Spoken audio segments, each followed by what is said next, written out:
fatan dai kuma duk gida lafiya, yara lafiya.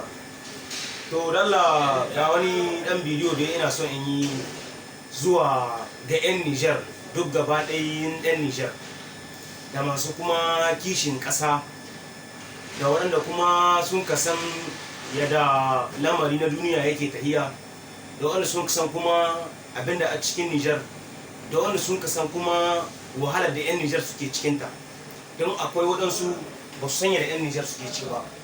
Mahiwanci da yawa 'yan Nijar saura ba su fita ba, saura sun fita.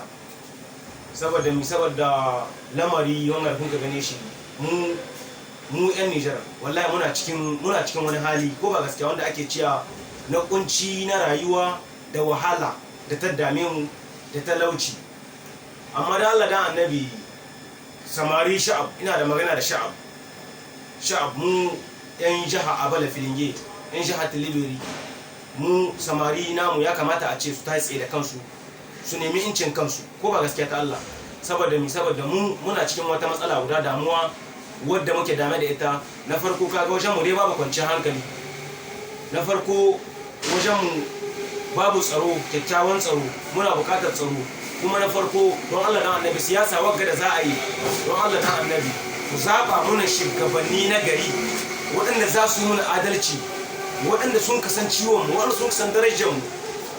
Abin da nake fata gare ku kenan, don Allah dan Annabi, don Allah don Annabi, idan zaɓe wanga za a yi, Allah ya gwada mana an gama shi lahiya, Allah ya gwada mana an ida shi lahiya. Amma akwai magana wurin nake so in gaya muku, wanda duk za ya kada ƙuri'ar shi ga zuwa ɗan Nijar, don Allah dan Annabi ya dibi wanda ya san ainihin tushen shi daga Nijar ya fito, ya dibi wanda ya san ainihin tushen shi, kakan shi na Nijar, uwar shi na Nijar. Ka ce musu ba mu rarraba zan ba. Haure wanda ake son a zaba muna nan bai yi muna ba, ya fita daga Saba, yana son ya je ya yi mulkin mu, ba mu yarda da wannan magana ba. Barrani na ba mu son shi, ka gane mu ba mu son shi, Allah ba mu son Barrani. Yana son kwanciyar kai ba mu Barrani.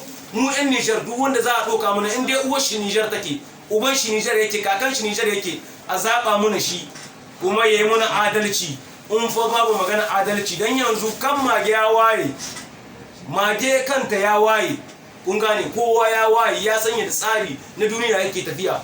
Kan ku ɗauka mana jahilai irin na fari, karnan turawa su ɗauki abin mu su kai turai, kan ku yarda da wannan. Ina gaya muku na, ku ɗauka mana waɗanda za su bari abin mu cikin ƙasa, waɗanda kuma za su ba 'yan Nijar masu kishi, waɗanda za su barin arzikin mu cikin Nijar, wanda kuma za su hana ma 'yan Nijar ita suna ta yi biske da hanyar Libya, suna ta yi ana kashin su, ana ƙarar su, ana zakkuwa Libya, ana wahala ka kana cikin wani yanayi. Bale mu 'yan Libi, saboda yanzu ɗan Libi ya an ce mai ma ga makami ya ɗauka ya je a yaƙin Nijar, da gudu na zai tafiya, da gudu zai tafiya. Mun nuna bukatar ma haka nan, don saboda bone ya ishi rai. Mu don Allah don Annabi, abinda muka so gare ku manyan mu, don Allah don Annabi, idan za ku zaɓe ku zaɓa mana shugaba na gari.